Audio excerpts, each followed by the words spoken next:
Namaskar student, in our previous lecture we learnt about the Democratic Republic of Congo. We learned the location of it, that it's so what is the location of Democratic Republic of Congo?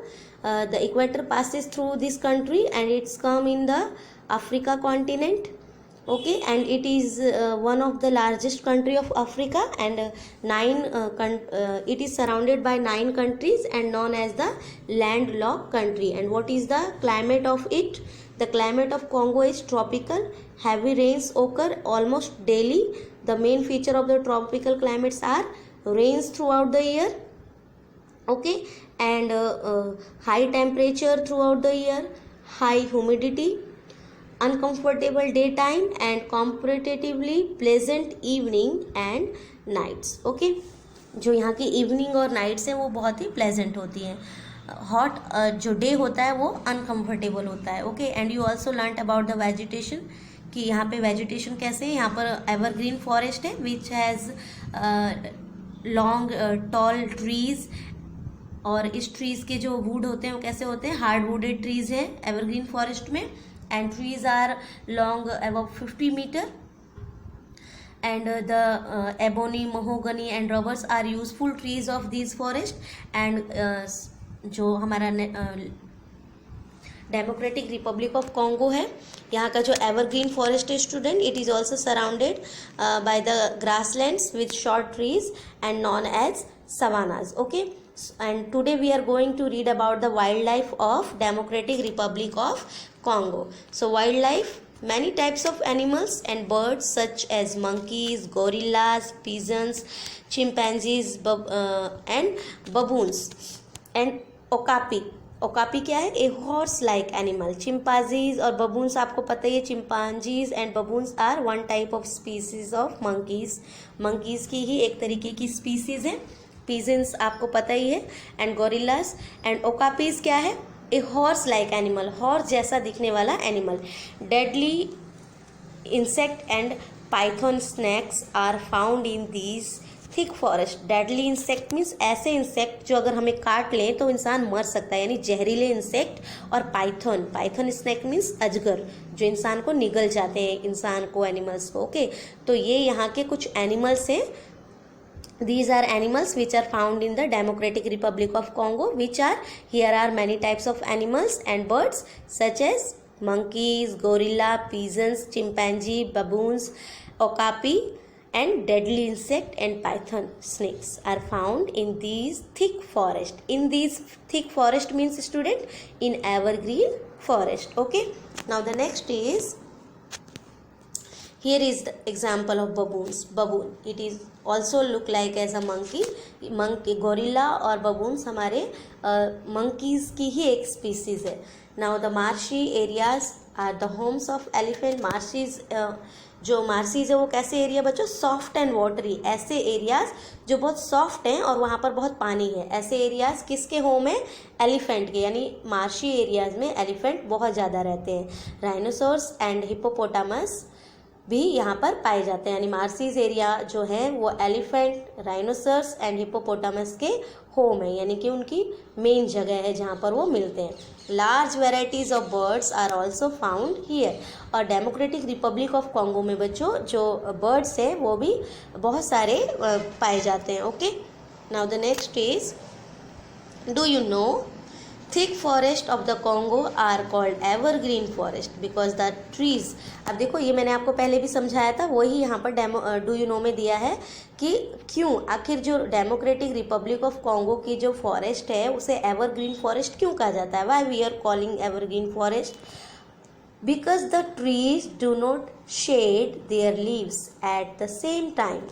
It becomes difficult even for the sunlight to pass through the canopy of leaves of tall trees in the jungle. अब देखो बच्चों, यहाँ पे canopy का मतलब क्या है, छतरी जैसा, अम्ब्रेला की तरह.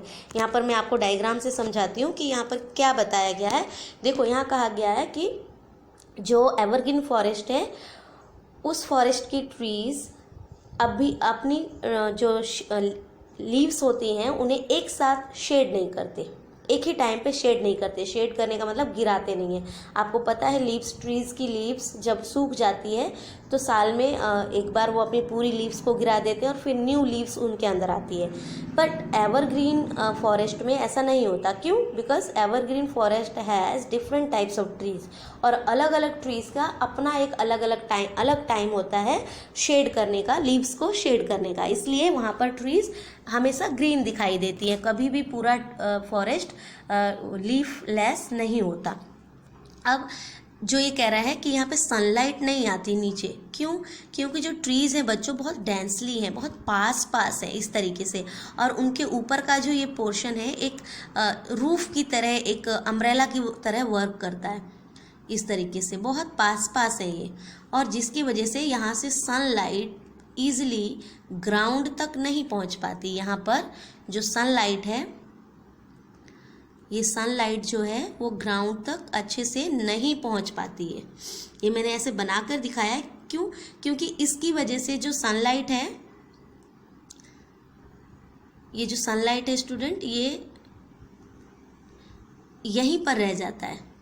ये जो कैनोपी बनती है, ये कैनोपी ही सनलाइट को यहाँ पर रोक लेती है, और उसकी वजह से यहाँ पर ट्रीज़ के यहाँ ऊपर की तरफ बहुत गर्मी होती है और नीचे यहाँ पर जो लैंड होता है वो वेट होता है, जिसकी वजह से ह्यूमिडिटी बनती है और फिर यहाँ पर बारिश होती है।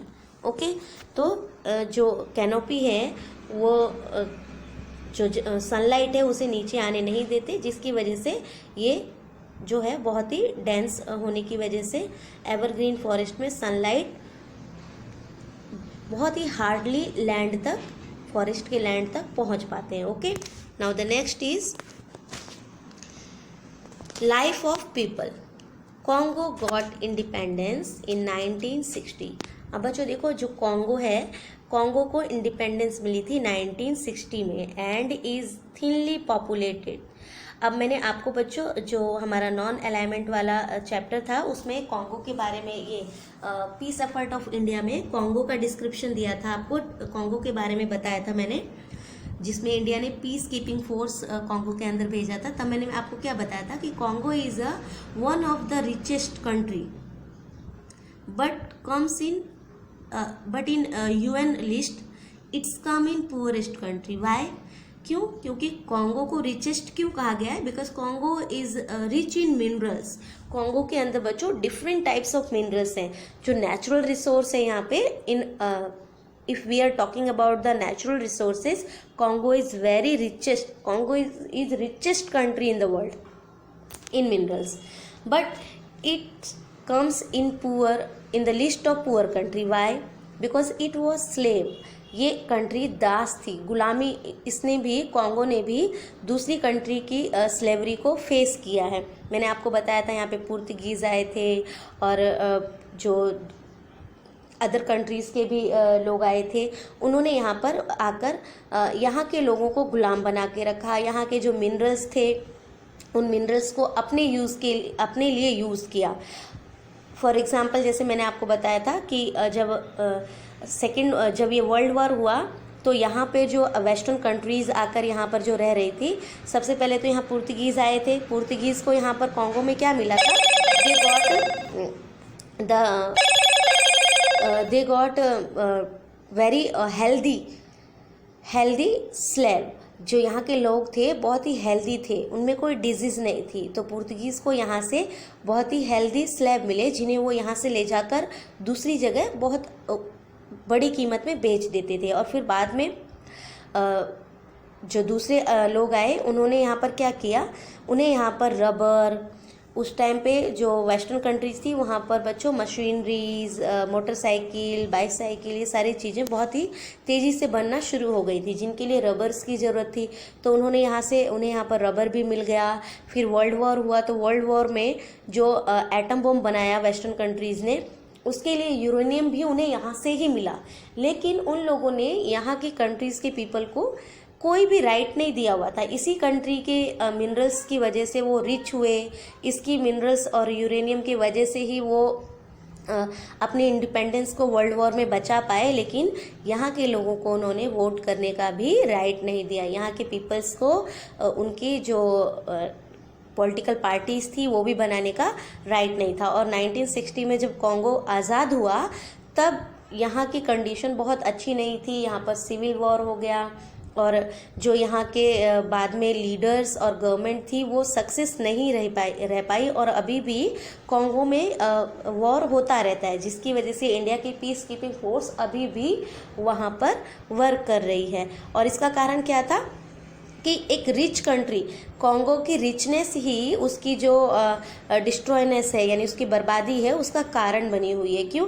क्योंकि यहाँ के जो लीडर्स है, यहाँ की जो गवर्नमेंट है वो अपने पर्सनल बेनिफिट के लिए वर्क कर रहे हैं। वो यहाँ के मिनरल्स को, यहाँ के नेचुरल रिसोर्स को अपने फ़ायदे के लिए यूज़ कर रहे हैं, बेच रहे हैं और पैसा कमा रहे हैं। वो अपने पब्लिक के लिए वर्क नहीं कर पा रहे हैं, जिसकी वजह से कंटिन्यू यहाँ पर वॉर होता रहता है। और यूएनओ की तरफ से इंडिया की पीस कीपिंग फोर्स और अदर दूसरी पीस कीपिंग फोर्स यहाँ पर कंटिन्यू वर्क कर रही है। Okay, now the climatic condition are not favourable here. और यहाँ की जो क्लाइमेटिक कंडीशन है वो फेवरेबल नहीं है, बहुत अच्छी नहीं है। The people living in this region have to struggle hard for living. और यहाँ के लोगों को जीने के लिए बहुत ही हार्ड स्ट्रगल करना पड़ रहा है। The majority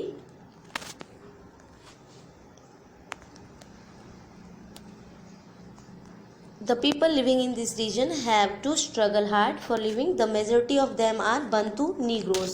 Bantu Negroes are one type of nomads. Okay, यहाँ पर जो यहाँ पर रहने वाले nomads हैं, ट्रिबल पीपल्स हैं, वो है। They are tall and have curly hair. अब बंतू नीग्रोज किस तरीके की, यहाँ की एक जो ट्रेडिशनल पीपल्स हैं, जो यहाँ के इनहेबिटेंट है, रियल इनहेबिटेंट है, वो बंतू नीग्रोज हैं। दे आर टॉल, वो कैसे हैं, लंबे हैं।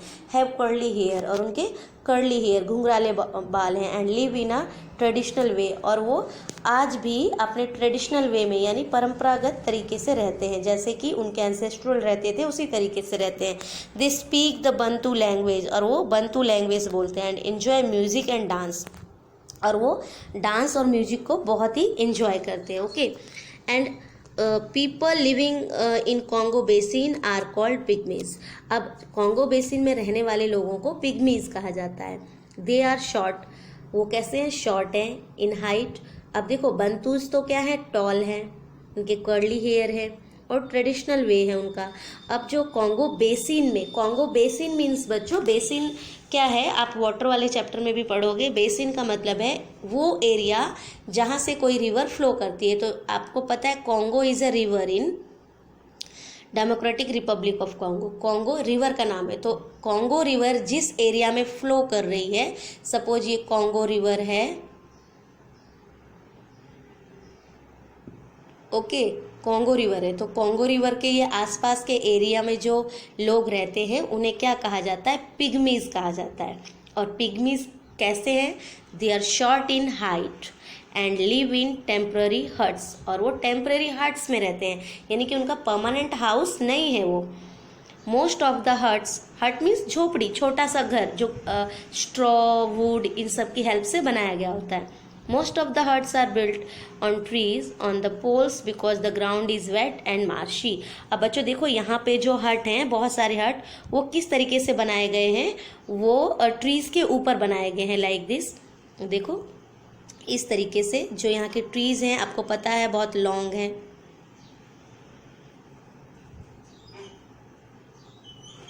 ओके, तो यहाँ के जो हाउस हैं वो ट्रीज के ऊपर, यहाँ पर ट्रीज के ऊपर ऐसे ये वो, और भी यहाँ पर ऐसे इस तरीके से, और भी बहुत सारे सपोर्ट लगाकर ट्रीज के ऊपर अपने घर बनाते हैं। क्यों ऐसा करने का कारण क्यों है बच्चों, क्या है बच्चों, कि यहाँ की जो लैंड है वो बहुत ही वेट होती है और मार्शी है। मार्शी लैंड कैसी है, सॉफ्ट एंड वाटरी, यानी कि ज़मीन में पानी है और वो बहुत सॉफ्ट है, जिसकी वजह से वो नीचे ग्राउंड पे नहीं रह सकते। इस वजह से वो अपना घर हाइट पे बनाते हैं, पेड़ों पर, और जो वुड की पोल्स हैं, पोल्स लगाकर उसके ऊपर फिर अपना घर बनाते हैं। ओके, फिर they are short, done it is done.